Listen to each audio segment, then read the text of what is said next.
Hola chicos, ¿cómo les va? Hola, profe. Hola, buen día. Buenas tardes, mejor dicho.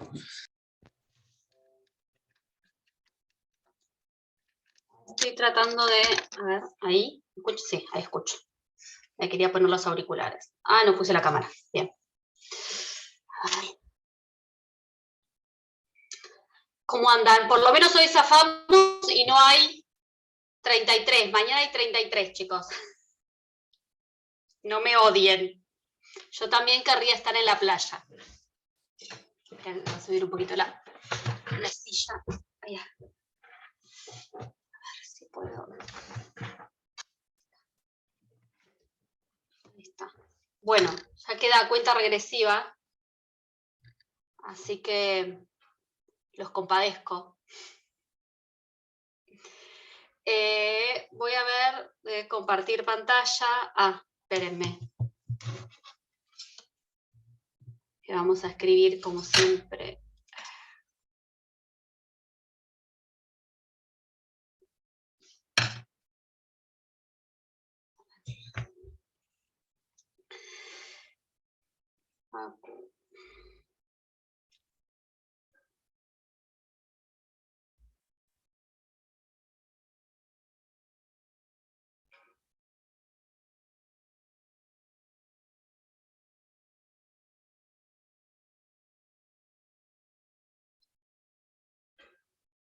¿Cómo van con el estudio?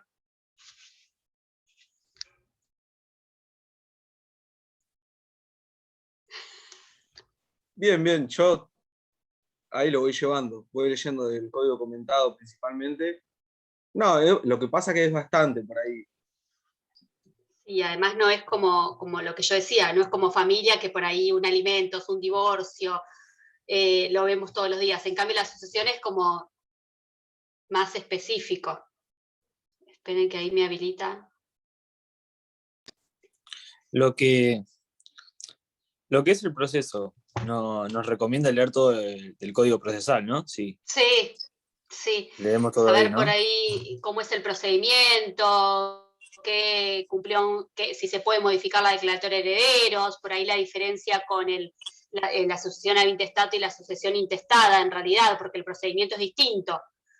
Porque cuando hay un testamento hay que protocolizar el testamento, ¿sí? Por ahí eso léanlo, sí, del Código Procesal.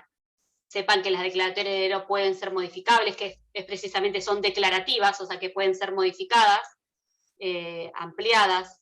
Eso más que nada del proceso. Lo que sí o sí, igual está grabando, pero no importa, me arriesgo, sepan que hay ciertos temas que no pueden no saber.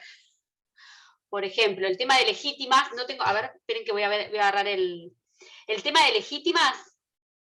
La legítima es el porcentaje que les corresponde a cada uno, ¿sí? ¿Qué legítima tiene cada uno? ¿Qué pasa cuando concurren? ¿Sí? Estas son típicas preguntas. ¿Qué pasa si concurre el cónyuge con ascendientes? ¿Cómo heredan? ¿Qué pasa si concurre el cónyuge con descendientes? ¿Quién excluye a quién? ¿Sí? ¿Quién tiene derecho a la representación? Esas son, más allá de que son temas que los da la doctora Fernández, ¿sí? Son temas que no pueden no saberlos, por ejemplo.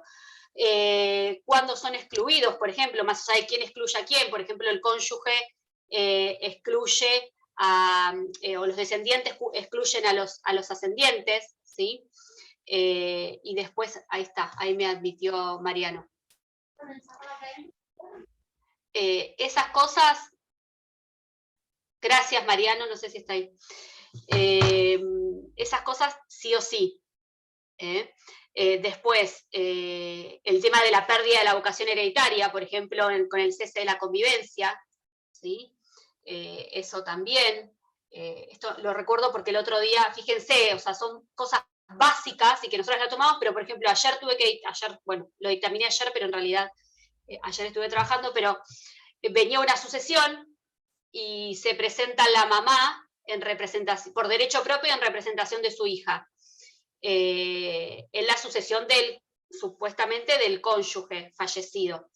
Y y ella dice que se presenta por derecho propio y en representación de su hija menor de edad. Cuando empiezo a mirar, yo trabajo en la asesoría, si no lo recuerdan, y intervenimos en todos los procesos judiciales en representación de los chicos. Entonces, cuando empiezo a mirar, en realidad, nosotros interveníamos porque había un juicio de alimentos donde habíamos intervenido ya por esa chica. Entonces, continúe interviniendo esa misma asesoría en todos los expedientes donde esa chica sea parte, ¿sí? Entonces veo que hay un juicio de alimentos donde habíamos intervenido por esta chica, que en realidad los padres, en el relato de la demanda, la mujer denunciaba que estaba separada de hecho del tipo, del muerto. Y ella en la sucesión se presentó, claro, como no habían divorciado, ¿sí? Ella se presentaba por derecho propio a heredar a su cónyuge supérstite, en realidad.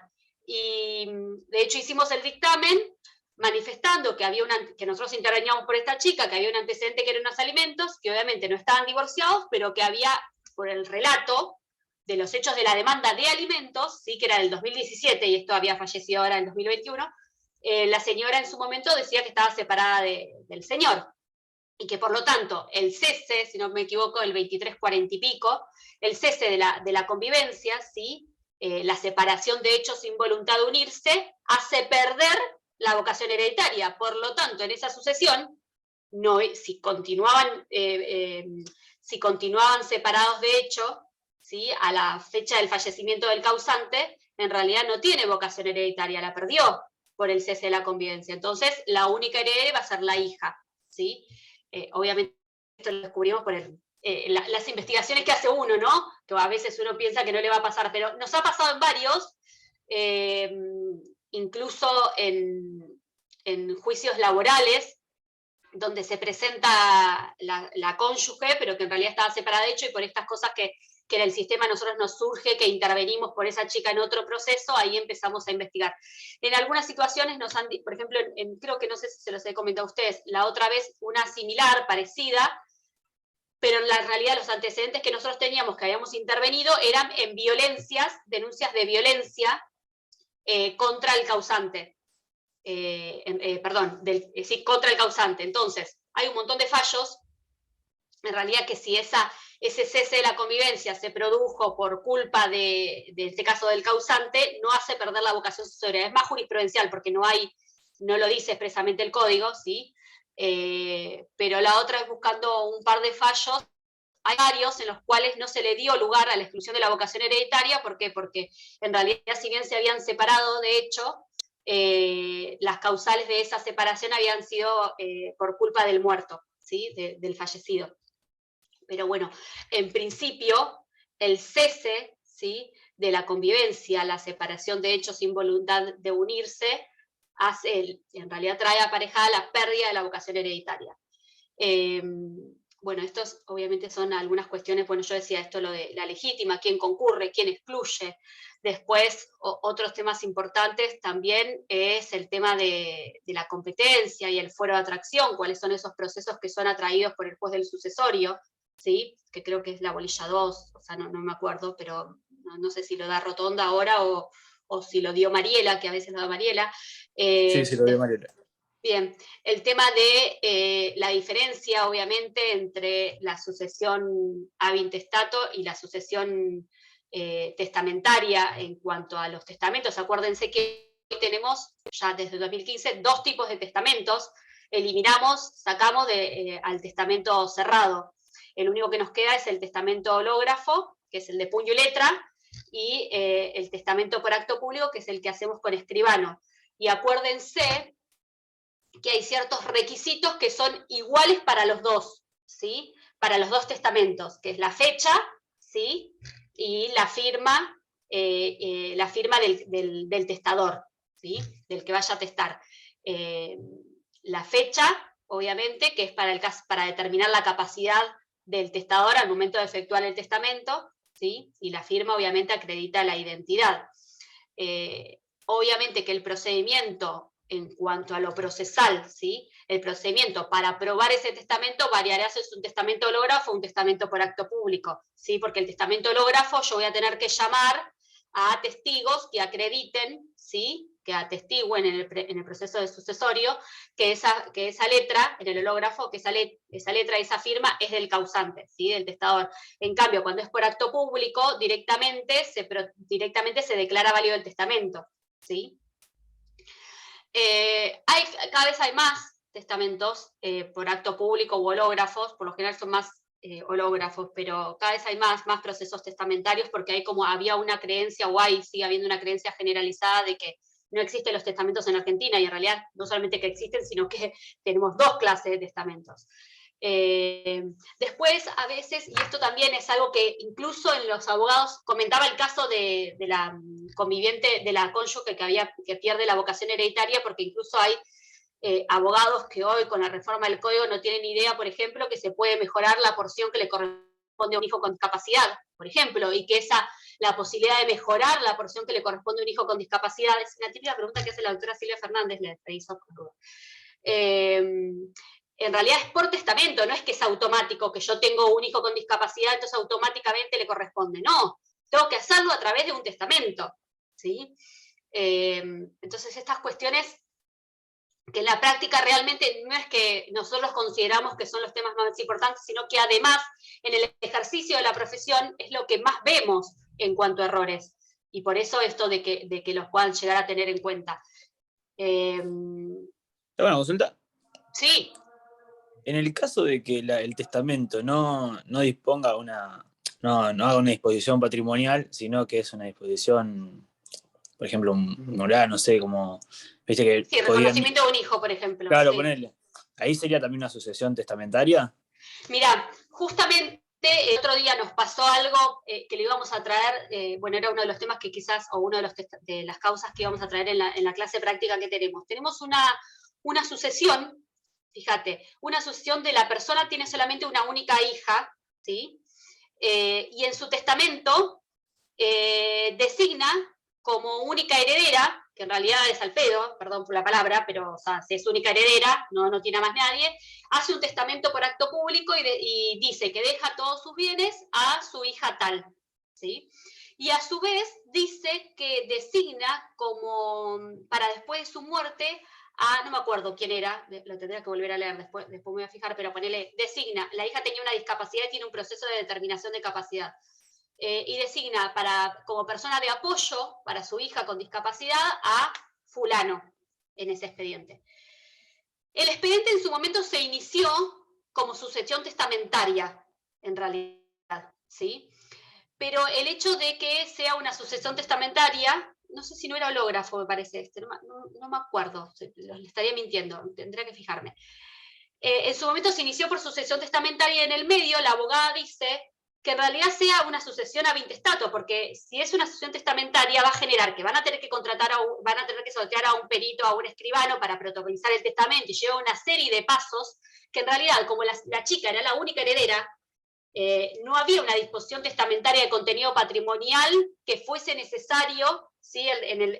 Como reconocimiento de ese testamento, ¿viste? Porque es la única heredera.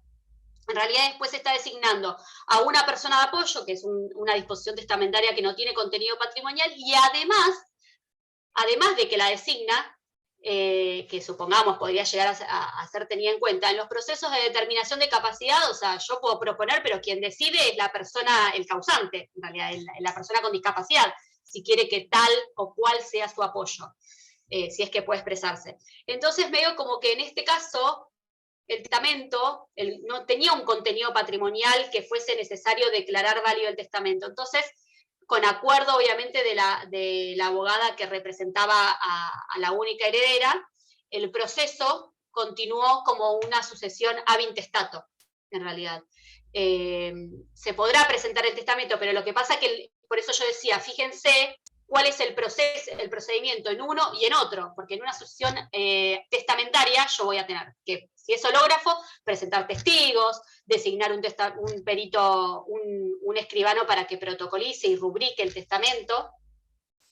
Entonces lleva una serie de procedimientos que por ahí son más tediosos, ¿sí? que en la sucesión, obviamente es más tedioso que la sucesión ab intestato. Entonces, dependerá en cada caso en particular, pero por ejemplo en este empezó testamentaria y la terminamos convirtiendo en el proceso empezó como testamentaria y la convertimos en ab intestato.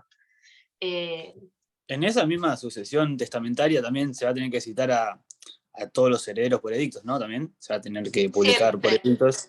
O sea, eso es lo único que varía, la diferencia entre la testamentaria, o sea que que lo que se presenta es el testamento, pero después se va a tener que seguir como los pasos de la testato. Hasta el primer despacho, ya sea testamentaria, en la primera resolución que saca el juez, ya sea testamentaria o intestato, va a mandar a que se libren los oficios al registro de testamentos, ¿sí? Porque puede haber dejado otro testamento, o puede ser que sea un testamento hológrafo y en realidad puede haber dejado un testamento o un testamento por acto público. Se va a mandar a que se libren los edictos, ¿sí? Porque en realidad los edictos no es solamente para que se presenten los otros herederos que se crean con derechos, sino, por ejemplo, acreedores, en realidad. Entonces, los edictos siempre se va a ordenar la publicación de edictos. Después se manda un oficio al IPS, al Instituto de Previsión Social, ¿sí? Para ver si la persona tenía alguna deuda o alguna cuestión con el Instituto de Previsión Social. Después se manda un oficio al registro de testamentos, ¿sí? Que eso igual lo hace hoy actualmente lo hace todo el juzgado vía electrónica. Acuérdense que igualmente el registro de juicios, no de testamentos, el registro de juicios universales, perdón. El registro de juicios universales, ¿sí? Es provincial, por lo tanto me voy a inscribir el inicio de esta sucesión en la provincia de Buenos Aires. No sé, si los herederos iniciaron la sucesión en Córdoba, no me va a saltar, en realidad. Pero bueno, en principio, acuérdense que el juez competente es el juez del último domicilio del causante, o sea que si falleció acá y figura en el certificado de función que falleció acá, deberían iniciarlo acá. Acuérdense que la única posibilidad de poder correr la competencia territorial, ¿cuándo es? Cuando todos los herederos, ¿sí? Están de acuerdo, en realidad, y deciden, por ejemplo, no sé, falleció Mar del Plata, pues vivía en Mar del Plata, pero todos los herederos somos de Buenos Aires, de Loma de Zamora, por ejemplo. ¿Sí? Entonces, en ese caso, sí se puede. Eso siempre que sea en provincia, ¿no? Claro, exacto. Sí, es que, o no, supongamos que fue en Córdoba, ¿entendés? Ahí van a tener que pedir, dependerá obviamente de la resolución de la competencia en relación al juez. Pero en principio sí, si vos todos viven allá, o sea, en realidad es provincia de Buenos Aires, ¿sí? Porque en principio el juez competente es el juez del último domicilio del causante. Eso es lo que ustedes tienen que tener en claro.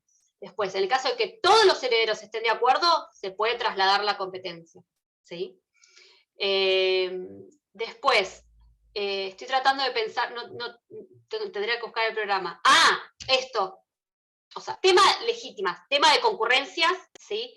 Tema de pérdida de la vocación hereditaria, ¿sí?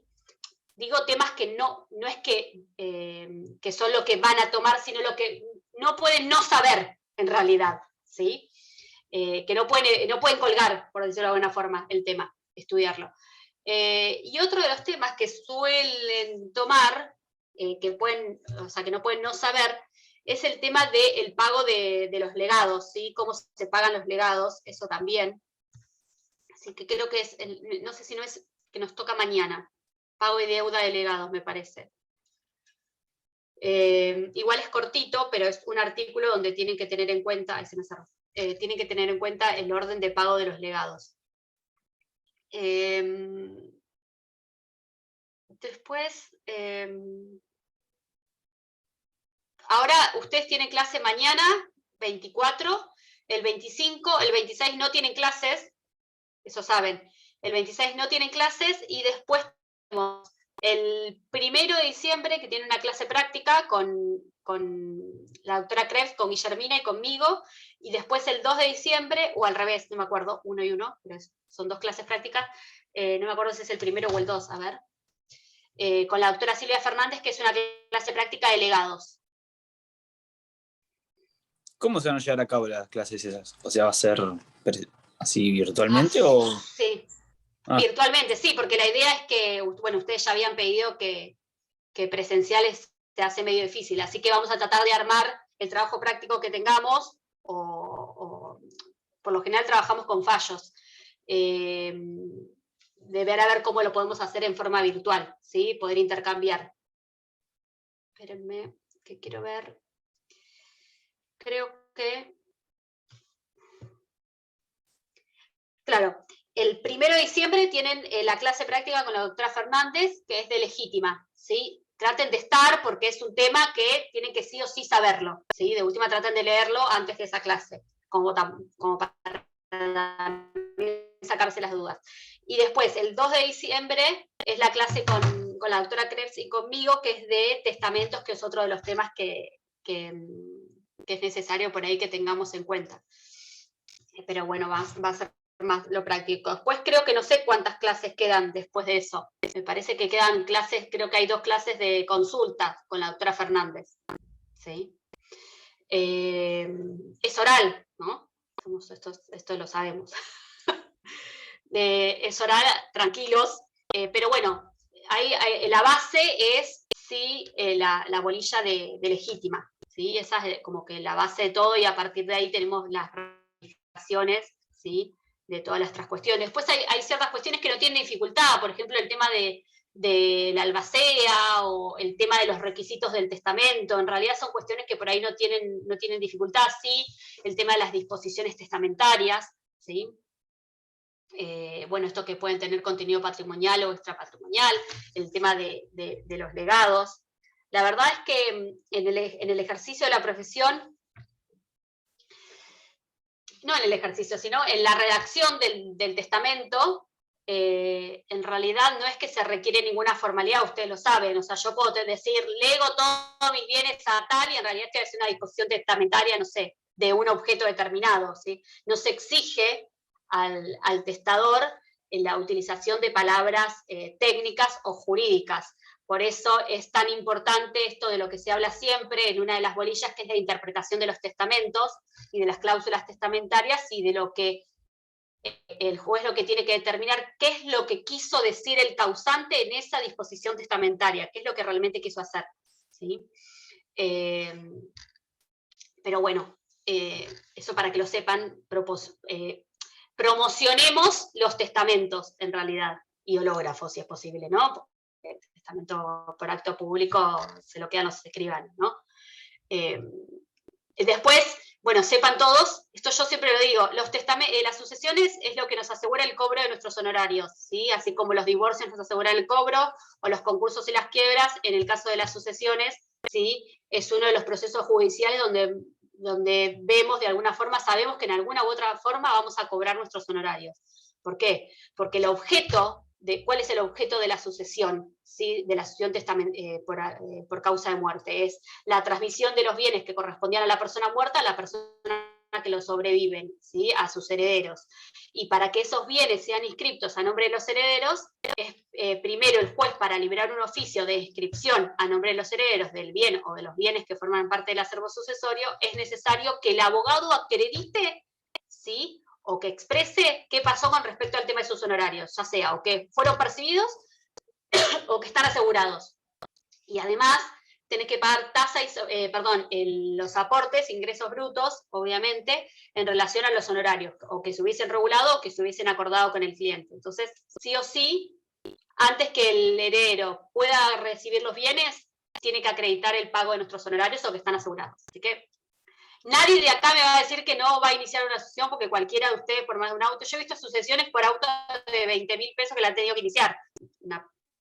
2 mangos con 50, no te van a regular, pero fíjense, la otra vez veía una sucesión que era un auto de 60.000 pesos, por lo menos el único bien que denunciaron. Ahora, a esto voy a hacer la introducción de lo que nos toca ahora. Iniciaron la sucesión, eran la cónyuge supérstite y 4 hijos, de los cuales uno menor de edad, por el cual interviene la asesoría. Y el auto sale 60.000 pesos. Y imagínense lo que le puede tocar a cada uno. Y no me acuerdo si no era un bien ganancial. Si es un bien ganancial, entra el 30.000 pesos, o sea, es la mitad. Porque acuérdense que los bienes que son gananciales, ¿sí? Lo que ingresa al sucesorio cuando un bien es ganancial es el 50% del muerto. El 50% del cónyuge supérstite no ingresa al sucesorio, no forma parte del sucesorio.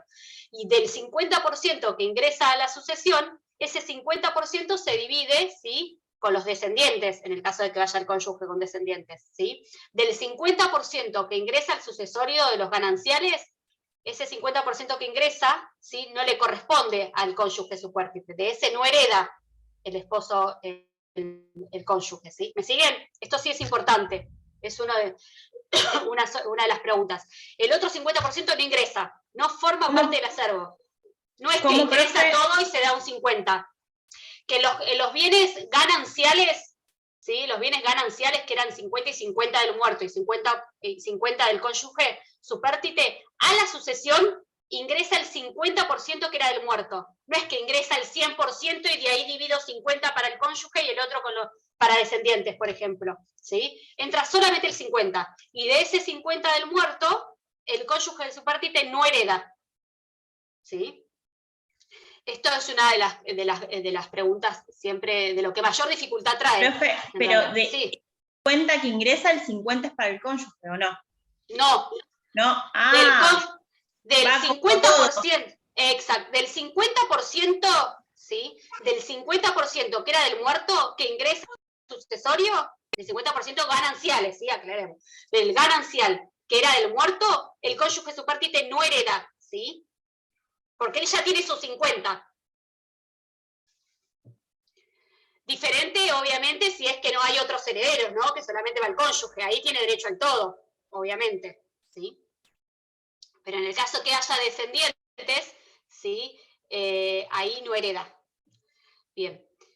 Esto decía, en este caso, en esta sucesión que les contaba, iniciaron la sucesión un auto con una evaluación de 60.000 pesos, 4 herederos, de los cuales uno es el cónyuge, y si era un bien ganancial entra solamente 30.000 pesos. Imagínense que inició una acción por 30.000 pesos. Entre tasa y sobretasa, ¿sí? Acuérdense que la tasa en una sucesión es el 2,2% de la evaluación fiscal, ¿sí? Supongamos que esa evaluación en el auto que estaba municipalizado. Supongamos que entró el 30.000 pesos, que es el 50% porque era ganancial, el 2,2% de 30.000 pesos es lo que tiene que pagar. Obviamente que esto lo van a escuchar siempre los abogados y las matemáticas no nos llevamos bien, por lo tanto ustedes saquen la cuenta cuánto es el 2,2% de 30.000 pesos, porque yo si ya lo pienso ya me pongo nerviosa. Y la sobretasa, ¿sí? Es el 10% de la tasa, o sea, sobre lo que dio el 2,2%, vamos a hacerlo para que se den una idea. Tendría que hacerlo más fácil, dar un monto, pero fíjense. 30. Supongamos esta sucesión que era el ejemplo que yo le daba. Por 2,2% son el 2,2% de 30.000 pesos es 660 pesos, ¿sí? Y el 10%, y eso es la tasa, y la tasa es el 10% de la tasa, ¿sí? Entonces son 66 pesos. O sea, eso es el valor que hay que pagar de tasa y sobretasa. Sobre esos 30.000 pesos, además, nos van a regular honorarios que por lo general es entre el 6 y el 25%, ¿sí? Esto es lo que dice la ley de honorarios. Por lo general, por lo que veo en los procesos sucesorios, están regulando entre un 10 y un 12%, más o menos. Así que imagínense, de 30.000 pesos podrán ser 3.000 pesos de honorarios, ¿no? Si está todo bien, hay sucesiones que salen como mucho en 2 meses, si están todos de acuerdo, porque lo que más lleva tiempo es el tema de la publicación de los edictos y el plazo que tenemos que esperar para que se presenten los terceros o los demás herederos que se crean con derecho. Después es rápido el proceso sucesorio, ¿sí? Si estamos todos de acuerdo. Pero esto es como siempre. En los divorcios y las sucesiones se ven las peores miserias de la gente, y a veces no nos ponemos de acuerdo ni siquiera en la venta de un automotor. Pero bueno, fíjense que a esto quería ir. En el escrito de inicio de la sucesión, yo puedo denunciar los bienes, ¿sí? Que integran el acervo sucesorio del causante, o puedo no denunciarlos en el momento del inicio de la sucesión. Yo puedo iniciar una sucesión, decir que me presento por derecho propio y en representación de mi hijo menor de edad, porque tenía un solo hijo, y la cónyuge supérstite. Y pido que se declare abierto el proceso sucesorio y se dicte sentencia, declaratoria de herederos. Se van a liberar los oficios, al registro de testamentos, al registro de juicios universales, se van a publicar edictos, y una vez que está vencido el plazo, ¿sí? Para que se presenten, ahí va a pasar al fiscal. Pero yo hasta ese momento puedo no haber denunciado los bienes que integran el acervo sucesorio. No tengo la obligación en el escrito de inicio de demanda de denunciar los bienes, ¿sí?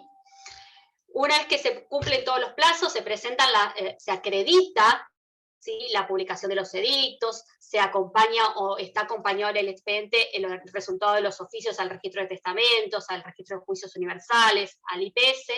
Una vez que está todo acreditado eso, se pasa al fiscal, ¿sí? La fiscalía, no es la asesoría, no es lo mismo, la fiscalía lo que hace es controlar, ¿sí?, que se hayan cumplido con todos estos pasos procesales, es decir, que se haya acreditado la publicación de los edictos, que esté cumplido el plazo para que se presenten los terceros, y una vez que la fiscalía da el ok, y en el caso de que estuviese la asesoría por menores o incapaces, damos nosotros el ok, se dicta la declaratoria de herederos, ¿sí? Hasta ese momento puedo no haber denunciado los bienes, porque no los conozco, porque no tengo los bienes o porque no tengo ganas directamente.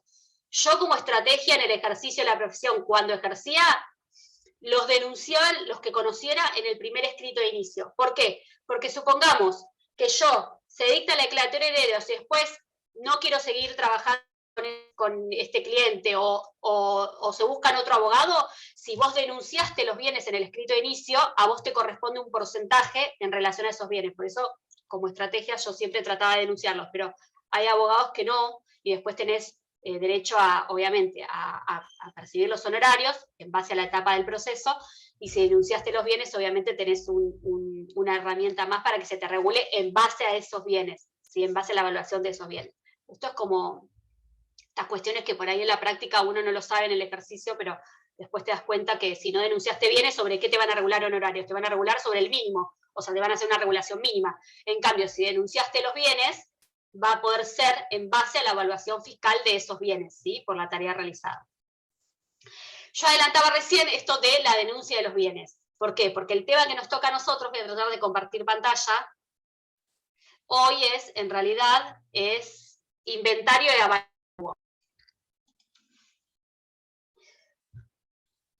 Estoy en el primer, no sé. Ay, acá no es pago de deudas. Sabe que estoy en otro Power. Vamos acá.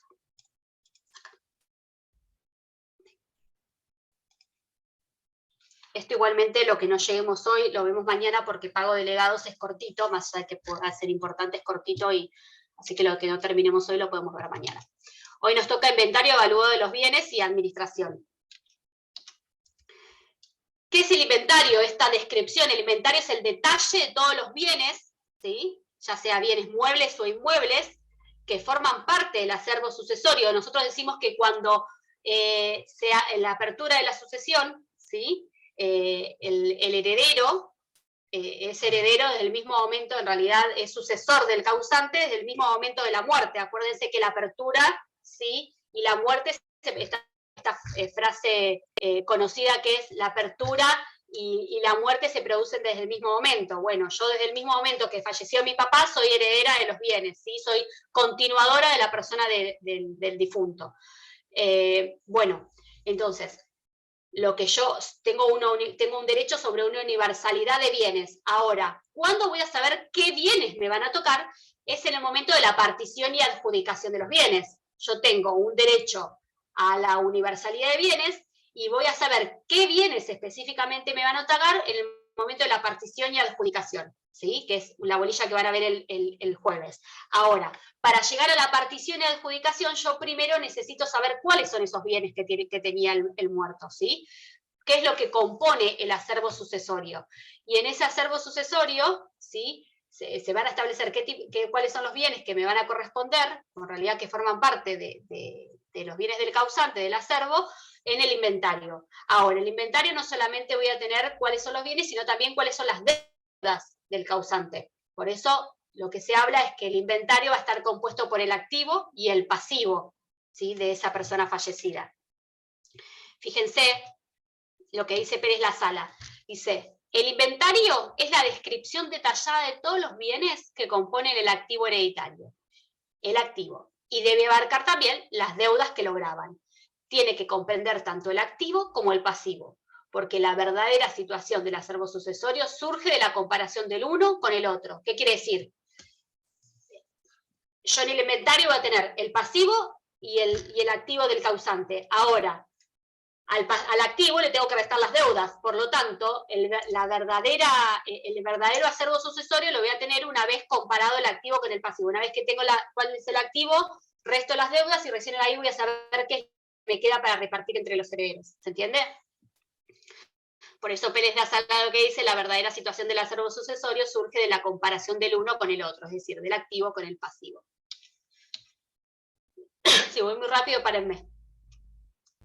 Dice, fíjense, otras definiciones, en estas yo se las puse para que lo tengan en cuenta, pero no es que necesitan saberse todo, sino saber cuál es la definición, sí, qué es el inventario. ¿Por qué? ¿Qué es el inventario? Porque vamos a distinguir una filmina más adelante, la diferencia entre el inventario y la denuncia de bienes, ¿sí? Porque el inventario es efectuado por el perito inventariador, por una persona que se designa específicamente para que tenga esa tarea.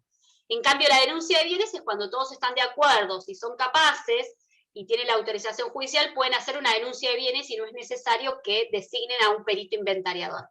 Por eso hay que tener en claro qué es el inventario y qué es la denuncia de bienes, ¿sí? Que es como la contraposición. Dice, el inventario dentro del proceso sucesorio consiste en la operación de individualización y descripción detallada de los bienes revistos, tanto en su fase activa como pasiva, dice Lino Palacio. ¿Por qué? Porque nosotros pensamos en las grandes sucesiones, que no es lo que primero nos va a venir, salvo que tengamos mucha suerte, pero por lo general son 2 o 3 bienes, como mucho, que tienen, ¿sí? Puede ser solamente un inmueble o un mueble registrable. Entonces, esto del inventario lo imaginamos en aquellas situaciones en las cuales hay muchos bienes. Y de difícil individualización también. Mediante este acto procesal, o sea, mediante el inventario, se detallan el total de los bienes y derechos que comprenden la universalidad transmitida a los herederos. Esto que yo decía antes. La muerte y la sucesión, ¿sí? La transmisión se produce desde el mismo momento de la muerte del causante. Ahora, lo que se transmite es una universalidad de bienes. Que ¿cuándo voy a saber yo qué bienes me tocan? En el momento de la partición y adjudicación. Pero previo a la partición y adjudicación necesito saber cuáles son esos bienes, ¿sí? Que se van a partir. Y es a través del inventario o la denuncia de bienes. Fíjense el 2341, que es la primera vez que habla del inventario. El inventario debe hacerse con citación de los herederos. Inventario, no denuncia de bienes. El inventario debe hacerse con citación de los herederos, acreedores y legatarios cuyo domicilio sea conocido. El inventario debe ser realizado en un plazo de 3 meses desde que los acreedores o legatarios hayan intimado judicialmente a los herederos a su realización. Pensemos en una sucesión tipo la de Maradona, por ejemplo, o la de Ricardo Ford, donde tenemos 150.000 bienes, ¿sí? Y no pensemos solamente en bienes o bienes muebles o inmuebles registrables. Tenemos muchos derechos de patente, derechos de marcas, en todo lo que es, por ejemplo, la sucesión de Maradona. Entonces, en esas situaciones en las cuales es muy difícil la individualización, entonces se designa a uno o varios peritos inventariadores que van a investigar y van a determinar, ¿sí? Qué es lo que forma parte de ese inventario, esos activos y pasivos. Acá en principio, obviamente, se dice que se establece un plazo de 3 meses para efectuar el inventario, desde que obviamente fue intimado por los acreedores o los legatarios, ¿sí? A la realización del mismo. Obviamente que si no hay, si es necesario más plazo, se les puede pedir una ampliación, ¿sí? Pero en principio es ese plazo que tienen para poder realizarlo desde que son intimados judicialmente. Si nadie los intima a los herederos al realizarlo, lo hacen cuando ellos quieren, ¿sí? Acá hay una crítica que se le hacía a Vélez en su momento, y que obviamente con el código de alguna forma quedó medio zanjado porque regula más el tema de la administración de los bienes en el acervo sucesorio, y es que Vélez pensaba, en realidad, y el ideal, en realidad lo que queremos todos, es que desde que una persona fallecía hasta que los bienes eran inscritos a nombre de los herederos no iba a pasar mucho tiempo, pensaba Vélez, ¿sí? Entonces Vélez no reguló todo esto de la comunidad hereditaria, todo este proceso desde el fallecimiento de una persona hasta que efectivamente se inscriben los bienes a nombre de los herederos, porque a veces, y hay una realidad, a veces pasan años, ¿sí? Desde el fallecimiento hasta que efectivamente se inscriben los bienes. Entonces por eso es necesario esta regulación en cuanto a las obligaciones y a los derechos del administrador o qué pasa durante todo este lapso. Entonces, tenemos que el inventario debe hacerse con citación de los herederos, acreedores y legatarios cuyo domicilio sea conocido, y debe realizarse en un plazo máximo de 3 meses desde que son intimados por los acreedores o legatarios, los herederos. Pero a esto no siempre se hace, ¿sí? Con el inventario. Dice, cuando no existen bienes que conforman el acervo hereditario, acá no voy a hacer un inventario, ¿sí? Supongamos que lo único que tengo, por ejemplo, no sé, es en principio, acciones o, no sé, una indemnización por un accidente laboral, por ejemplo. Cuando existen bienes pero se transmiten la totalidad por testamento, por ejemplo, ahí no voy a hacer inventario, ¿sí? Cuando se solicita tracto abreviado respecto a un bien registrable en particular, o todos ellos, por ejemplo, esto es el ejemplo que yo daba antes, hay un solo auto, y la verdad es que lo queremos vender, en la mayoría de las situaciones es esto. ¿Se acuerdan lo que era tracto abreviado, no? Si no, lo repetimos, pero el tracto abreviado es cuando nosotros dijimos que el objeto principal de la sucesión es que se inscriba el bien o los bienes que dejó el causante a sus herederos, a la persona que lo hereda, que lo sucede. Ahora, supongamos que es un auto y no lo voy a usar porque yo tengo el mío y me genera gastos y quiero venderlo. Entonces, en vez de inscribir ese auto a nombre del heredero y después poder venderlo, directamente yo presento un escrito en la sucesión solicitando la inscripción por tracto abreviado de ese bien o esos bienes que forman parte del acervo sucesorio a nombre del tercero adquirente. Ese tercero adquirente es alguien que no forma parte de la sucesión, ¿sí? Que no es parte, que no es un heredero, pero que me está, por ejemplo, comprando a mí que soy el heredero. Entonces, para no tener que inscribirlo a nombre del heredero y después inscribirlo, otra inscripción a nombre del tercero, directamente se le pide al juez que haga la inscripción por tracto abreviado. Me abrevia a mí, no me inscriba el bien a nombre mío, que soy el heredero, sino directamente a nombre del tercero. ¿Sí? Esto pasa muchas veces y se utiliza bastante. Entonces, en ese caso no va a ser necesario efectuar un inventario. Por eso depende, en un caso particular, la necesidad de efectuar un inventario o, en su caso, el reemplazo por la denuncia de bienes. Ahora, en el caso de que tenga que hacer el inventario, nosotros adelantábamos que era un perito inventariador, que se puede nombrar a uno o a varios, ¿sí?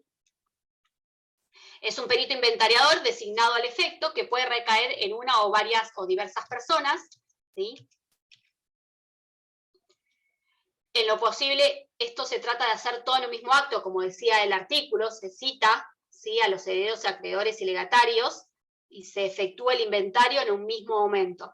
Por ejemplo, yo tengo en una sucesión donde se le está pidiendo a la progenitora, en realidad el único heredero es una persona con discapacidad que tiene designada una curadora, que es la mamá, que no estaba casada con el muerto ni nada. Y en realidad se le intimó para que hiciera denuncie los bienes que forman parte del acervo sucesorio, y la señora no se presenta, entonces uno de los abogados, ¿sí?, que había intervenido y después dejó, está intimando a que se realice el inventario bajo apercibimiento de la designación de un perito inventariador. ¿Qué es lo que debe tener ese perito? O sea, primero tratar de investigar cuáles son los bienes que tenía ese muerto. En principio es pidiendo un informe o un índice de titular, un informe de dominio, por ejemplo, en el registro automotor o en el registro el registro de la propiedad.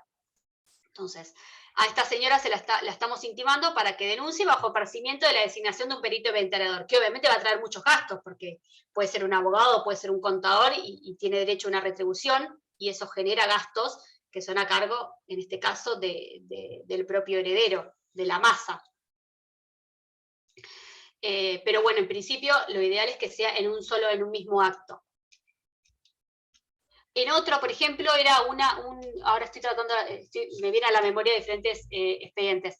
En uno tenemos que no designamos un perito inventariador, pero porque los herederos eran los hijos, tenía ¿cómo se llama? Una ferretería, casa de electricidad, todo esto. Entonces, querían hacer imagínense, un inventario de todo lo que me decía uno de los herederos, que en realidad, imagínate que mi papá no tenía anotado ni siquiera cuántos clavitos tenía. Bueno, imagínense lo que puede llegar a hacer un inventario de una ferretería en la cual el señor no llevaba ni anotado ni en una hoja, informático nada, ni una hoja, todo lo que tenía dentro de esa ferretería. Bueno, en este caso van a hacer, entre todos los herederos, van a hacer un inventario todos juntos, ¿sí? Una denuncia de bienes.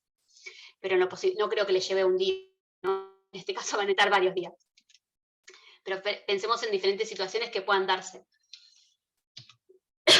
Previo, fíjense, lo que decía el artículo, deben ser citados todos los herederos, acreedores y legatarios, no mayor a 3 meses cuando fueron intimados judicialmente los herederos. Cuando fueron, o sea, los 3 meses no es que yo tengo 3 meses para hacer el inventario, sino 3 meses en el caso de que hayan sido intimados por acreedores y legatarios los herederos, ¿sí?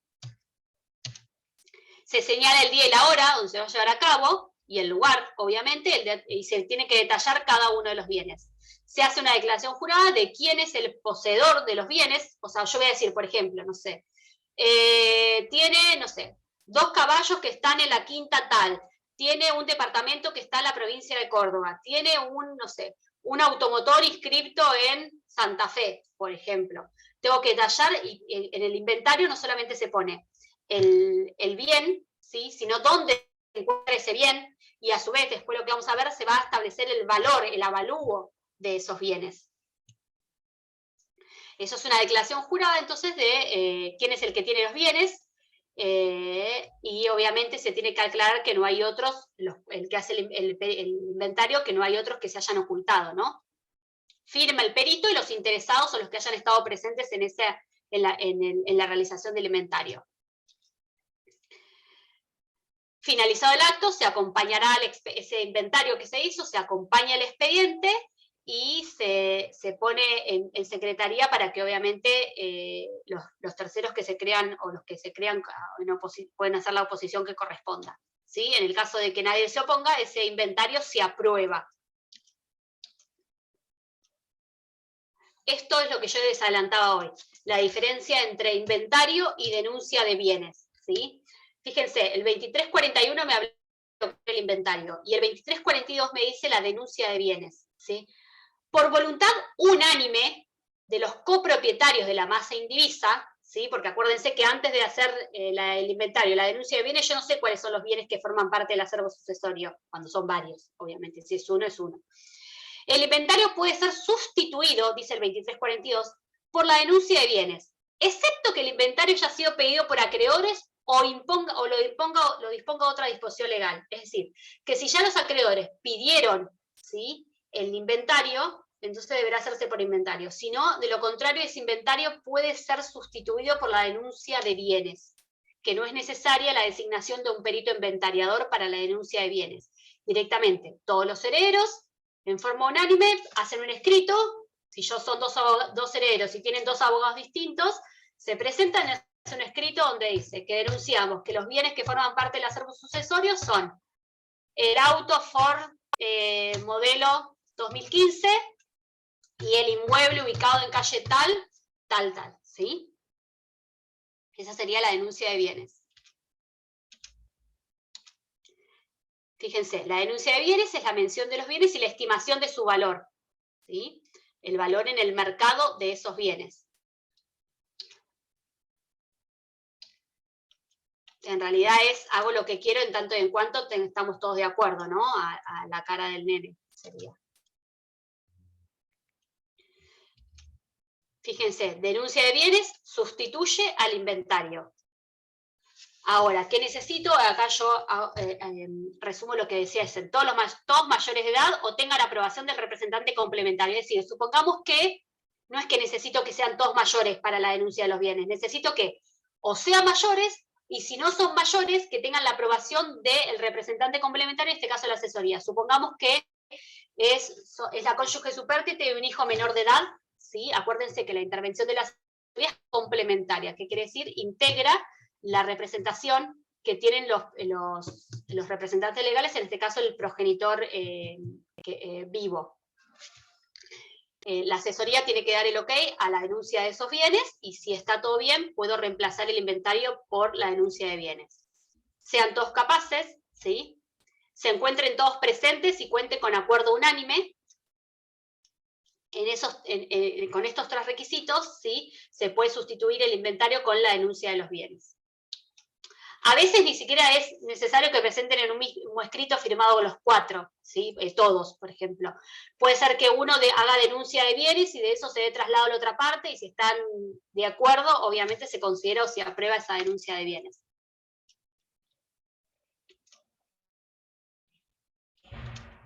La omisión involuntaria, esto es lo que les decía hoy yo, de algún bien supongamos que yo en el escrito de inicio de demanda hice una denuncia de bienes, ¿sí? Y denuncié 2 de los bienes que forman parte del acervo sucesorio, y el otro no lo sé porque todavía la clienta no me trajo, y la verdad es que no sé si son del causante o no. Entonces, obviamente la omisión involuntaria, en ese caso no va a tener ninguna consecuencia legal. Si yo omito denunciar alguno de los bienes, obviamente en forma dolosa, y sí, porque estoy ocultando bienes del acervo sucesorio. El tema es hasta dónde yo puedo ocultar esos bienes, porque si yo no hago la sucesión y no lo transmito, de alguna forma no voy a poder desprenderme nunca de esos bienes, ¿sí? Entonces, tarde o temprano se va a tener que hacer o denunciar el bien en la sucesión. Dice, la omisión involuntaria de algún bien, en cualquier momento se puede realizar una ampliación de la denuncia, incorporar los bienes faltantes y su valor.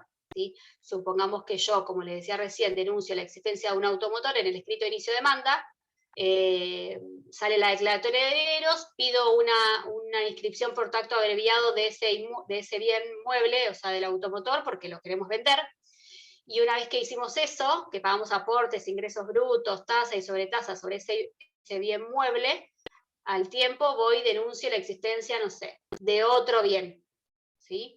O me enteré que tenía cuentas en el extranjero, entonces puedo hacer una presentación manifestando que tuve conocimiento de la existencia de cuentas en el extranjero y solicito ese libre oficio del banco a los fines de que informe cuál es el monto existente en dichas cuentas. Esto puede llegar a pasar. Por eso digo, no tienen obligación los herederos o los que se presenten en el escrito de inicio de la sucesión a denunciar la existencia de todos los bienes que integrarían el acervo.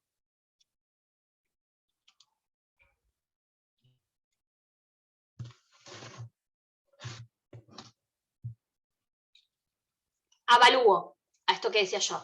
2341, entonces tengo 2341, tengo el inventario, 2342 tengo denuncia de bienes. Otra de las cosas que yo dije que se iba a establecer en el inventario o la denuncia de bienes es cuál es el valor de esos bienes, ¿sí? ¿Cuál es el avalúo?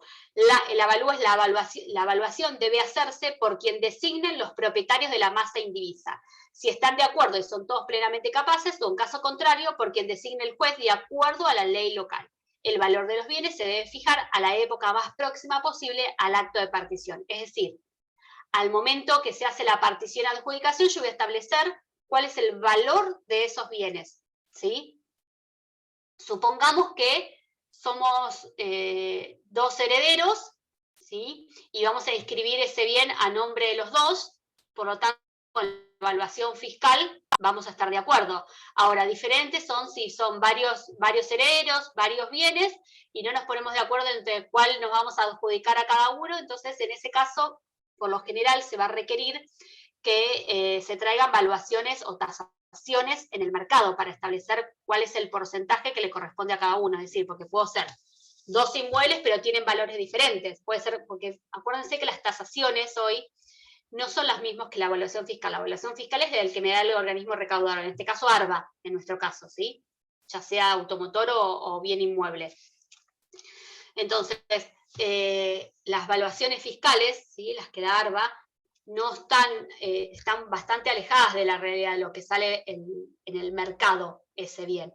Entonces, lo que se puede hacer es pedir una tasación en el mercado que dé cuenta del valor, ¿sí?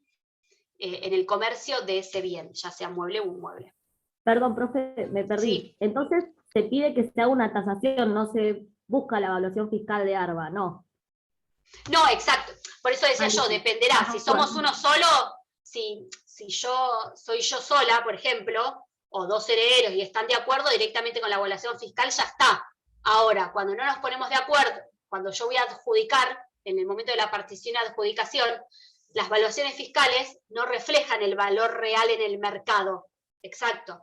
Entonces, supongamos que yo tengo 2 evaluaciones fiscales y resulta que uno es un inmueble que queda en pleno centro y el otro queda en, no sé, Champañá y Juan B. Justo. Sabemos que por más que sean 2 departamentos de un ambiente, están en diferentes zonas y por lo tanto van a valer distinto. Entonces, en ese caso, sí va a ser necesario una tasación en el mercado.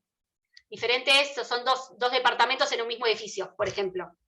¿Sí? La evaluación fiscal, la evaluación del mercado no va a variar porque tiene las mismas condiciones. Entonces, dependerá en cada situación en particular.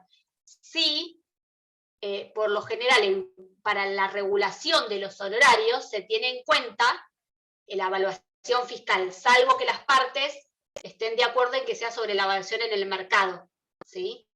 Por lo general, el abogado le va a convenir que sea en base a la evaluación en el mercado, porque para eso la evaluación fiscal va a ser mucho menor. Es más, si vos te pones a pensar, hoy, las evaluaciones en el mercado, ¿sí? Si yo las tengo que pasar, acuérdense que yo judicialmente no puedo tomar un dólar blue, por ejemplo. Entonces, si yo tengo una evaluación en el mercado que me la ponen en dólares, ¿sí? Por eso ahora muchas tasaciones cuando las pedimos judicialmente, pedimos que directamente ya las pasen a pesos, ¿entendés? Porque nos quedan a pesos, pues si yo tengo que pasar al valor oficial, si a mí me traes una evaluación en dólares y la tengo que pasar al valor oficial, aunque le recargue el 30% de impuestos, aún sigue siendo menor a lo que voy a pagar, ¿sí? o lo que debería pedir en el mercado por ese inmueble, ¿se entiende? Entonces, y además, otra de las cosas que voy a tener en cuenta, siempre lo más actualizado posible al momento de la partición, esa evaluación, ¿sí? Más que nada por la diferencia de valores a medida que va pasando el tiempo. Se determina el valor económico de cada uno de los bienes que componen el acervo hereditario. El evalúo activos más pasivos a los fines de su posterior partición y conformación de las hijuelas que harán tangible el fin de la indivisión, y la adjudicación en especie en cabeza de cada sucesor o heredero. Actividad necesaria y complementaria al inventario. Una vez que yo hago el inventario, el paso siguiente es la partición y adjudicación. Las hijuelas se le dice a la parte que le va a tocar a cada heredero, ¿sí? Lo van a ver el jueves. Inventario más avalúo, ambos son necesariamente imprescindibles para la partición judicial. ¿Por qué? Porque yo puedo tener un inventario, pero si no sé cuántos salen los bienes, no voy a saber cómo repartir entre los herederos. Ahora, esta evaluación privada que adelantaba recién, dice, de no cumplirse con alguno de estos requerimientos, será el juez quien designe al perito encargado de la evaluación. Es decir, puede ser el mismo perito que hizo el inventario o puede ser otro, ¿sí? Que va a establecer cuánto es el valor de esos bienes. A veces uno piensa en un bien mueble registrable, como puede ser un auto o una casa, pero a veces por ahí nos encontramos con cuánto es, no sé, tengo la cosecha de kiwi de tal año, ¿sí? Entonces tengo que establecer cuál es el valor de esa cosecha, supongamos, o cuál es el valor de 5 caballos de por ejemplo. Entonces, en ese caso se puede designar, ¿sí? Un perito que haga la evaluación, que avalúe esos bienes. Dice, de no cumplirse con alguno de estos requerimientos, el juez es el que va a designar un perito encargado de la evaluación y conformidad con las previsiones de los códigos locales. Todos mayores de edad para la evaluación privada. Para poder hacerlo privadamente y que no se designe a un perito, ¿sí? Tienen que ser mayores, ¿sí? O aprobados por el representante complementario, en este caso la asesoría, ¿sí?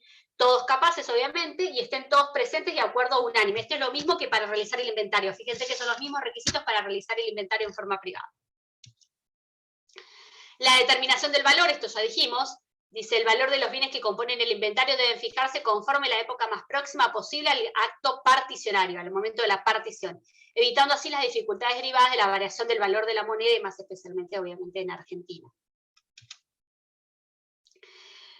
Obviamente, esa evaluación puede ser impugnada, ¿sí? Supongamos que se trajo una tasación de inmuebles que tenemos en Claromecó, por ejemplo. Entonces, se trajo una tasación de una inmobiliaria de Buenos Aires. Entonces, el otro heredero dice, no, bueno, yo prefiero que impugno esa evaluación y solicito que se efectúe una tasación por una inmobiliaria de la zona, que son los que tienen más experiencia del valor de los bienes en ese lugar. Se puede impugnar, es un ejemplo, por eso digo que se puede impugnar esa evaluación. Los copropietarios de la masa indivisa, los acreedores y legatarios pueden impugnar total o parcialmente el inventario, evalúo o la denuncia de bienes, ¿sí? Si se demuestra que no es conforme al valor de los bienes, se ordena la retasa total o parcial de estos. Puedo no impugnar el valor de todos los bienes que se denunciaron, ¿sí? O se inventariaron, sino de algunos de ellos. Uno de los ejemplos es el que daba yo recién. El 2344 regula el procedimiento para impugnación de las operaciones judiciales de inventario y avalúo y de las denuncias de bienes. Una vez que se practican tanto el inventario como el avalúo o se presenta la denuncia de bienes con estimación de su valor, se agregan al expediente, es decir, agrego la presentación al expediente. El juez puede ponerlo a disposición de los copropietarios de la masa indivisa, los acreedores o legatarios, a los efectos de que puedan impugnarlos total o parcialmente según dispone el 2344. Esto sería la forma de impugnar el inventario y avalúo y de los bienes. Para el caso de demostrarse mediante esta impugnación que la evaluación efectuada no es acorde al valor de los respectivos bienes, el juez manda a retasarlo, total o parcialmente. Si no hay impugnación, obviamente que se aprueba. Y obviamente después vendrá la participación de adjudicación. Administración, ahora vemos qué pasa con este lapso, ¿sí? Este tiempo, que yo decía desde el momento que se denuncian los bienes o desde el momento de la muerte del causante hasta el momento de la partición y adjudicación de los bienes. Esto que yo decía antes y comentaba que Vélez no lo reguló porque pensaba que se iba a iniciar la sucesión, el otro día íbamos a estar dividiendo y estamos todos de acuerdo y felices, contentos, y íbamos a poder adjudicarnos los bienes. Bueno, no, la realidad es que no pasa, ¿sí? Entonces, es necesaria la designación muchas veces de un administrador de los bienes de la herencia, ¿sí? De la sucesión. Dice, ahora el 2345 me dice quién es el que va a poder ser administrador, ¿sí? De la sucesión de los bienes que conforman el acervo sucesorio del causante, y una de las grandes novedades con la reforma del código es que acá se permite, a esto que digo está más regulado de lo que pasaba con Vélez, es que ahora los que tienen capacidad para poder administrar la herencia también son las personas jurídicas, ¿sí? Que antes en Vélez no se preveía en el Código Vélez. Por eso el 2345 dice las personas humanas plenamente capaces y las personas jurídicas autorizadas por ley, o los interesadas por ley o los estatutos, para administrar bienes ajenos pueden ejercer el cargo de administrador. Pueden ser administradores tanto las personas físicas como las personas jurídicas. Las personas físicas, ¿sí? Que sean capaces, y las personas jurídicas que estén autorizadas por ley. Las plenamente capaces, volvemos al artículo 22 y 23, quienes tienen la capacidad, y las personas jurídicas que estén autorizadas, el 141. Dice, fíjense perdón. Les quería... Dice, desde la apertura de la sucesión, fíjense lo que dice acá, desde la apertura de la sucesión, el caudal relicto se encuentra en un estado de indivisión, a esto que yo decía. Hasta el momento del inventario y partición adjudicación, los bienes que conforman el acervo sucesorio están indivisos, ¿sí? Que es lo que conocemos como comunidad hereditaria, que cesan al momento de la partición, esa indivisión. Mientras subsiste el estado de indivisión, pueden ser nombrados uno o varios administradores a los fines de realizar los actos de conservación de los bienes, concluyendo, en su caso, con la partición y adjudicación a cada heredero. Durante el estado de indivisión hereditaria, se conjugan las reglas referidas a la administración judicial y extrajudicial de la herencia. Fíjense lo que dice Borda, Guillermo. Vélez guardó, esto que yo les decía recién, Vélez guardó silencio respecto a la administración de la masa, ¿sí? de este estado de indivisión. La experiencia demuestra que la indivisión suele durar largos años y una adecuada legislación debe prever la administración de los bienes, sin que ello signifique de modo alguno demorar la partición ni fomentar la perduración del estado de la indivisión. ¿Sí? La idea es que sea lo antes posible, pero la realidad es que muchas veces depende de lo económico.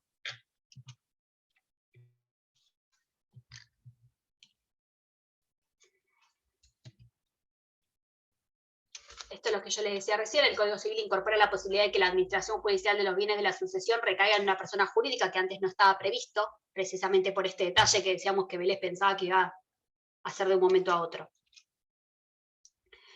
En principio, tratándose de una persona con plena capacidad, independientemente de si es física o jurídica, podrá ser designada como administradora en el caso de que sea plenamente capaz. La administración implica que la persona designada se responsabilice y asuma el cargo de realizar todos los actos tendientes a la conservación y administración de los bienes. Pago de deudas, legados, sin ejercer actos de disposición, porque para los actos de disposición va a necesitar, obviamente, la autorización judicial. autorización, por ejemplo, es la venta. Para poder vender un bien que forma parte del acervo sucesorio, obviamente voy a necesitar la autorización judicial. Pero, por ejemplo, voy a poder alquilar esa propiedad. Por ejemplo, ¿sí? Un campo o un inmueble, voy a poder alquilarlo. O si es una empresa, voy a poder administrar esa empresa y llevar adelante el funcionamiento de esa empresa. Pero en el caso de que quiera transmitirla, o en caso de que quiera vender ese bien mueble o inmueble, voy a necesitar, como es un acto de disposición, voy a necesitar la autorización judicial. Los actos, obligaciones y derechos propios de la administración los encontramos en el 2353. Ahora lo vamos a averiguar. ¿Cómo se designa ese administrador? Obviamente que lo puede designar el propio causante a través de su testamento, sí, o lo pueden elegir los herederos. Dice, designación del administrador. Los copropietarios de la masa indivisa pueden designar administrador de la herencia y proveer el modo de reemplazarlo. Es decir, designamos a tal y en el caso de que este no pueda, designamos a este otro. A falta de mayoría, no requiere unanimidad, a falta de mayoría, cualquiera de las partes puede solicitar judicialmente su designación. Yo me puedo proponer como administradora de la sucesión, por ejemplo. Lo que debe recaer preferentemente de no haber motivos que justifiquen otra decisión sobre el cónyuge sobreviviente. Fíjense que acá el código me da una preferencia, me dice, preferentemente el cargo de administrador de los bienes de la sucesión debe recaer sobre el cónyuge supérstite. Y a falta o renuncia o carencia de idoneidad de este, en alguno de los herederos, excepto que haya razones especiales que lo hagan inconveniente. Caso en el cual puede designar a un extraño. Fíjense que tengo 3 situaciones en este artículo 2346. Primero que me dice, preferentemente como administrador lo ponemos al cónyuge.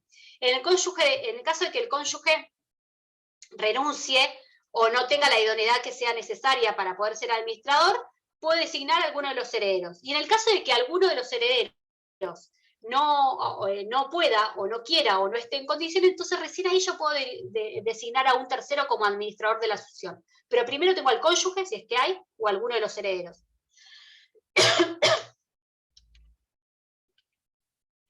Entonces está a cargo de los propietarios de la masa indivisa, la designación del administrador o del juez, determinando en este último caso sobre quién debe recaer tal designación, si no se ponen de acuerdo. Bueno, acá lo tenemos siempre tratando de llegar a un acuerdo.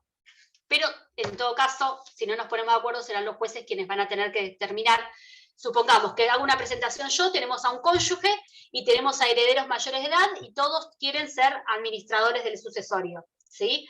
Ahora, supongamos que la cónyuge, según el 2346, es el que tiene preferencia, ¿sí? Pero soy yo, un hijo mayor de edad, digo, ¿cómo va a ser mi mamá la administradora de, no sé, de la empresa de aire acondicionado cuando nunca formó parte y no tiene ni idea? Va a quebrarla.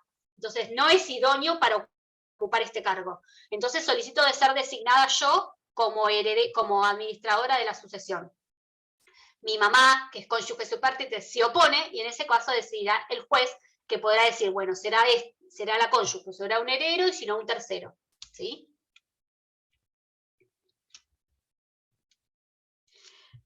Entonces, propuesta por los herederos, fíjense, es por mayoría. Cuando es propuesta por los herederos necesito mayoría. Y se tiene que establecer cuál es el modo de reemplazarlo. Y esa designación deberá ser aprobada por el juez del sucesorio. Es decir, cuando es propuesta por los herederos, el administrador tiene que ser por decisión por mayoría de los herederos. Ahora, ¿cuándo es designada por el juez? Cuando no hay mayoría, cuando no está la mayoría necesaria, entonces en ese caso va a ser el juez el que va a designar a petición o a pedido de los herederos. La función del juez adquiere importancia porque debe decidir el nombramiento basándose en el orden de prelación establecido en la norma, que decimos primero cónyuge, después herederos. Debe recaer preferentemente en el cónyuge supérstite y a falta de él, renuncia o carencia de alguno de los otros herederos, y si no en el caso de un tercero. La preferencia legislativa al cónyuge tiene fundamento en el derecho que ostenta esto, dice, frente a la disolución y liquidación de la comunidad de ganancias. Podría ser excluido en caso de aparecer un heredero más idóneo. Dice, como el cónyuge tiene la comunidad de ganancias, 50%, bueno, es preferible que él sea el administrador porque tiene mayor porcentaje siempre de la herencia. Como tiene su 50% como socio de la sociedad conyugal, siempre tiene como un plus. Entonces, por eso de ahí surge la preferencia en que el administrador de la sucesión sea el cónyuge o la cónyuge. ¿Cuándo un tercero?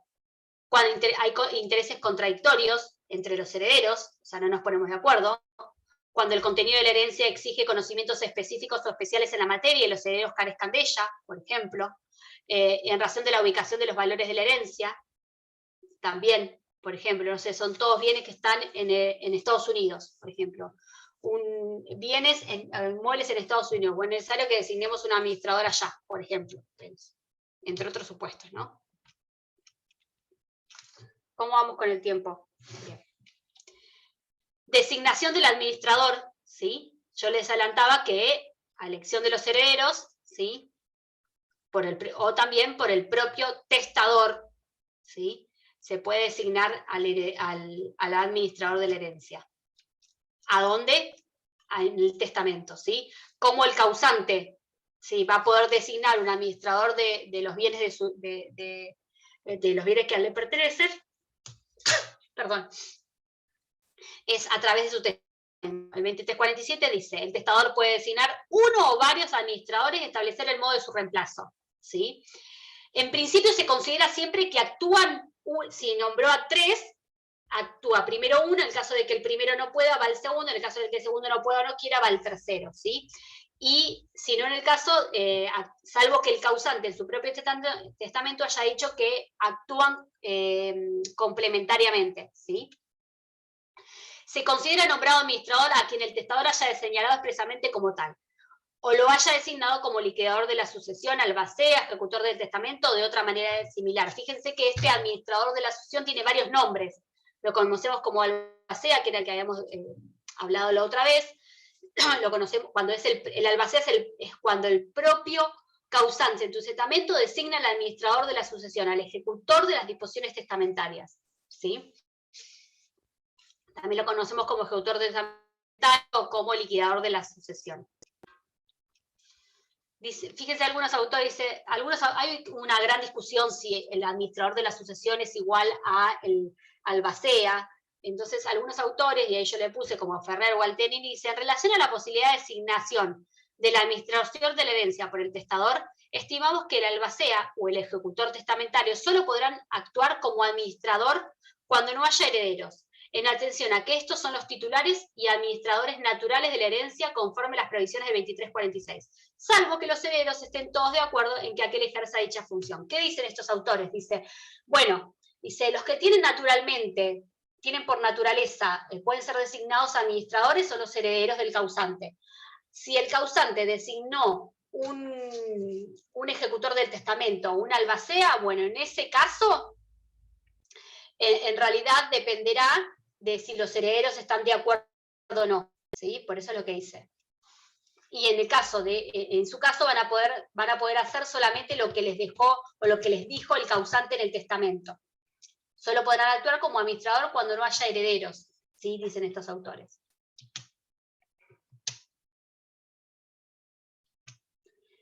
Esto es lo que decía recién, que puede haber varios. En el caso de que haya varios designados, el designado en primer término es el que va a ejercer ese cargo, salvo que esa designación por el causante haya sido o haya establecido que se actúen en forma conjunta.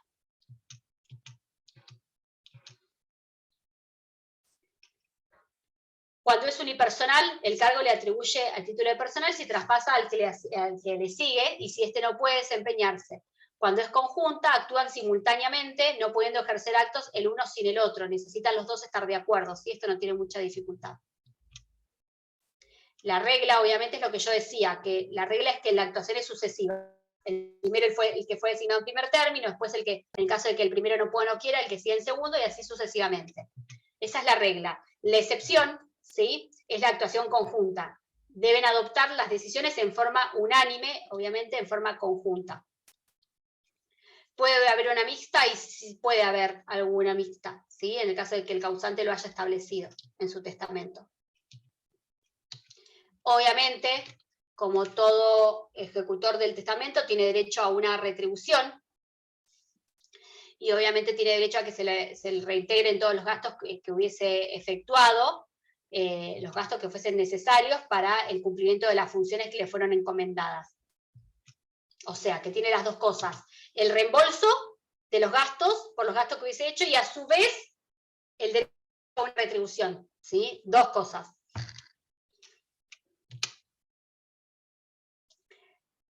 Ahí yo se lo separo. El reembolso por los gastos en los que hubiera incurrido y la remuneración, que es independiente, si es heredero, ojo con esto, la remuneración independientemente de si es un heredero. Supongamos que uno de los herederos fue designado administrador, ¿sí? Además de los bienes que le corresponden como heredero, ¿sí? Como sucesor de la persona del difunto, además de eso, si fue y efectuó, si fue administrador o si es administrador, tiene derecho a una retribución.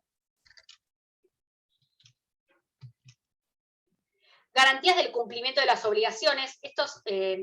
Lo que se dice es que en algunos casos se exige una garantía para el cumplimiento de sus obligaciones, es decir, que tenga bienes para poder responder en el caso de que incurra en alguna omisión, ¿sí? o en alguna falla, obviamente. Dice, el administrador no está obligado a garantizar el cumplimiento de sus obligaciones, excepto que el testador o la mayoría de los copropietarios de la masa indivisa lo exija, o que lo ordene el juez a pedido del interesado que demuestre la necesidad de la medida. Si requerida la garantía, el administrador omite constituirla o se rehúsa a hacerlo en el plazo fijado por el juez, debe ser removido del cargo. Tiene que aceptar el cargo, obviamente, como todo administrador, y en principio no debe, o sea, el principio es que no debe garantía salvo, ¿sí?, que sea requerida, ¿sí?, que el testador o los coherederos de la masa por mayoría lo exijan, o que a pedido de los interesados el juez ordene esa garantía. Pero en principio no tiene que garantizar el cumplimiento de sus obligaciones. Garantizar, ¿qué quiere decir? Con bienes propios, a eso voy, en el caso de cometer algún error. Dice, ¿qué es la garantía? Para que lo entiendan, se relaciona con la acreditación de la solvencia suficiente del administrador para responder por los eventuales daños causados. Y la omisión de su constitución en el plazo fijado por el juez es causal de remoción del cargo, ¿sí? Por lo general, yo no he visto que le pidan garantías reales, ¿sí? A lo sumo alguna caución juratoria, ¿sí? Pero en principio, el principio es que no se requiere que otorgue garantías para el cumplimiento de sus obligaciones, es decir, que demuestre solvencia, ¿sí?, suficiente para el caso de responder a eventuales daños. Bueno, esto es, me esfuerzo, pero obviamente no garantizo nada, voy a ser el administrador, pero hasta ahí llego. Remoción, como siempre, en este tipo de situaciones es donde se designa. Todo interesado puede solicitar al juez la remoción del administrador si existe imposibilidad de ejercer el cargo o mal desempeño obviamente lo voy a tener que demostrar. ¿Por qué? Porque el administrador tiene que rendir cuentas en el sucesorio, entonces esa rendición de cuentas puede ser observada. En el caso de mal desempeño en sus funciones o imposibilidad de ejercer el cargo, por ejemplo, fui designado pero ya no puedo porque me enfermé, porque tengo que viajar por X motivo, puede ser designado otro, puede ser removido en el cargo. Mientras tramite el pedido, que se sustancia por la vía más breve que permita la legislación procesal, continúa en el ejercicio de sus funciones y el juez no resuelve designar uno. Obviamente, la remoción por mayoría, no se requiere unanimidad acá, de los coherederos, acreedores y legatarios. Legitimación activa. Las causales, imposibilidad o mal desempeño, las dos, ¿sí? Bueno, acá el ejemplo que yo les daba, impedimento físico, incapacidad sobreviviente, falta de cualidades o idoneidad, mal desempeño, motivos fundados y deben ser evaluados por el juez en cada caso concreto. Por ejemplo, no rendir cuentas. Rendir cuentas es una de las obligaciones. El hecho de no rendir cuentas trae aparejada el mal desempeño en sus funciones, ¿sí? Y por lo tanto puede ser removido del cargo. El trámite, lo dice el artículo, es el trámite, obviamente que no establece el trámite, pero siempre es por el más breve que establezca la ley local, obviamente. Las medidas cautelares es porque el administrador del sucesorio puede solicitar, ¿sí? ¿Viste? Fíjense, si el administrador no ha sido aún designado, rehúsa el cargo, demora en aceptarlo o debe ser reemplazado, cualquier interesado puede solicitar medidas urgentes tendientes a asegurar los derechos, ¿sí? Por ejemplo, todavía el administrador no se presentó a aceptar el cargo, pero yo solicito como medida cautelar, por ejemplo, un mandamiento de constatación en todos los bienes inmuebles que son del causante, que forman parte del acervo sucesorio, para ver el estado en el que se encuentran. De acá que acepte, por ahí tengo algunos que, no sé, que están ocupados. Entonces, a los fines de asegurar los bienes que forman parte del acervo, se pueden solicitar estas medidas cautelares, ¿sí? Bueno, obviamente, cuando antes de la designación, cualquier persona interesada, herederos, coherederos, legatarios, ¿para qué? Para garantizar sus propios derechos, la confección del inventario, ¿qué tipo de medidas? Confección del inventario, depósito de bienes, toda otra medida que el juez considere conveniente para la seguridad de estos. Quien paga los gastos que ocasionen estas medidas urgentes están a cargo de la masa indivisa, lo que implica que integrarán los cargos de la sucesión, o sea, forman para todos es una deuda, ¿sí? Cuando veamos el pago de los legados, van a ver que primero se van a pagar los legados, y dentro del pago de los legados se va a establecer qué legado se paga antes y qué legado se paga después, ¿sí? Cuáles son los gastos que corresponden a la masa, y después cómo se divide entre los herederos lo que quede. Eso lo vamos a ver mañana. Las funciones ya más o menos las fuimos adelantando. Debe realizar los actos conservatorios de los bienes, por ejemplo, administrar las propiedades, pagar los impuestos, determinar quiénes los ocupan, dónde se encuentran, que hacen al normal funcionamiento de ese bien. Puede por sí solo enajenar las cosas muebles susceptibles de perecer, depreciarse rápidamente o cuya conservación es manifiestamente onerosa. Para la enajenación de otros bienes va a necesitar obviamente la autorización judicial y la unanimidad de los herederos.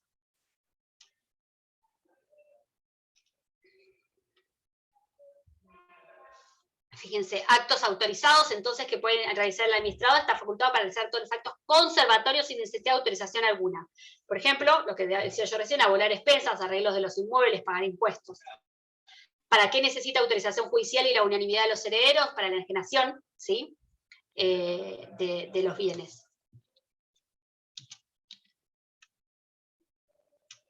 Otra de las tareas, dice, previa autorización judicial o de los copartícipes, si son plenamente capaces, están presentes, el administrador debe cobrar los créditos del causante, o sea, perseguir los créditos que tenía el causante, ¿sí? Porque van a formar parte del acervo sucesorio. Continuar las acciones, por ejemplo, tenía un cobro de sumas de dinero, va a tener que presentarse en el juicio de cobro de sumas de dinero a los fines de poder cobrar ese crédito, por ejemplo.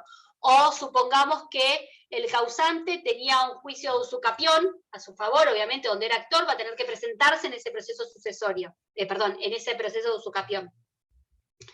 Continuar las acciones promovidas por el causante, iniciar las que son necesarias para hacer efectivos sus derechos y presentarse en los procesos en los cuales el causante fue demandado también, ¿sí? Por ejemplo, un juicio laboral que tenía el causante. En ningún caso puede realizar actos que importen disposición de los derechos del causante. Esto es lo que decíamos recién, los actos de disposición necesitarán la unanimidad y la autorización judicial en su caso. Bueno, esto es un resumen de lo que acabamos de decir recién. La rendición de cuentas, que esto lo que hablábamos recién, porque la falta de la rendición de cuentas en el plazo estipulado trae aparejada la causa de remoción, ¿sí? Fíjense, 2355. Excepto que la mayoría de los copropietarios de la masa indivisa haya acordado otro plazo, el administrador de la herencia debe rendir cuentas de su administración trimestralmente o con la periodicidad que el juez establezca. ¿Esto por qué? Porque la rendición de cuentas tiene que ser documentada, no solamente tengo que decir, ay, no, alquilo los inmuebles y acompaño al presente, no sé, los alquileres percibidos, no. Cada 3 meses tengo que presentar, supongamos, los comprobantes de los alquileres que hubiese percibido y en su caso acompañar en auto los contratos de locación, por ejemplo, si hubiesen sido renovados, ¿sí?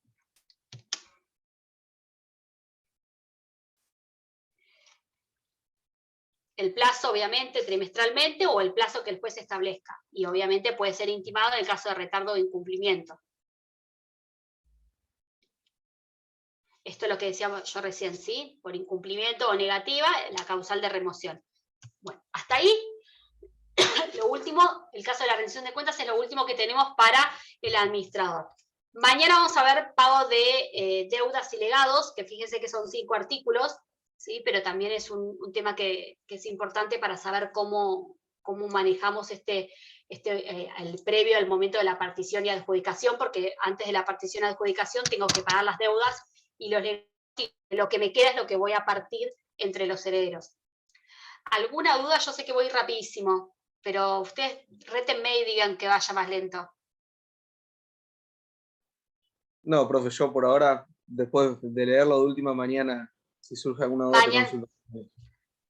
Ustedes cuando me ven que voy rápido, porque me ponen play, yo empiezo. Cuando me ven que rápido, dígame, profe, metele, bajase a primera, aunque sea.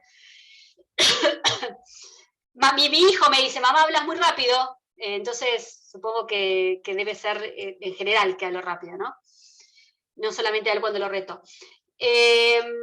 Mañana vemos pago de deudas y legados, después ven partición y adjudicación, que será como el próximo paso, ¿sí? En el caso de que no se acuerden cómo va todo este procedimiento, vean las bolillas y cómo va, si primero va inventario avalúo, después va pago de deudas, eso es precisamente todo el procedimiento que se hace, ¿sí? A los fines de lograr la adjudicación de los bienes por parte de los herederos. Cualquier cosa, si de esto, yo voy a tratar ya ahora de subir este Power. Si lo leen y llega a haber alguna duda, de última lo vemos mañana. Y si no, el día de el trabajo práctico que tenemos de testamentos, el 2 de diciembre, cualquier cosa ahí, si no también podemos hacer algún repasito también con las cosas que haya dado la doctora Krebs, que también va a estar en el trabajo práctico, y si no directamente en las 2 clases de repaso que tienen con la doctora Fernández. ¿Sí? Buenísimo, profe. Nos vemos mañana. Bueno, chicos, mañana ya sé que va a ser calor, ya lo sé. De última llévense los auriculares a la playa. Yo, si pudiese, lo haría. Nos vemos. Nos vemos. Adiós. Gracias. Adiós.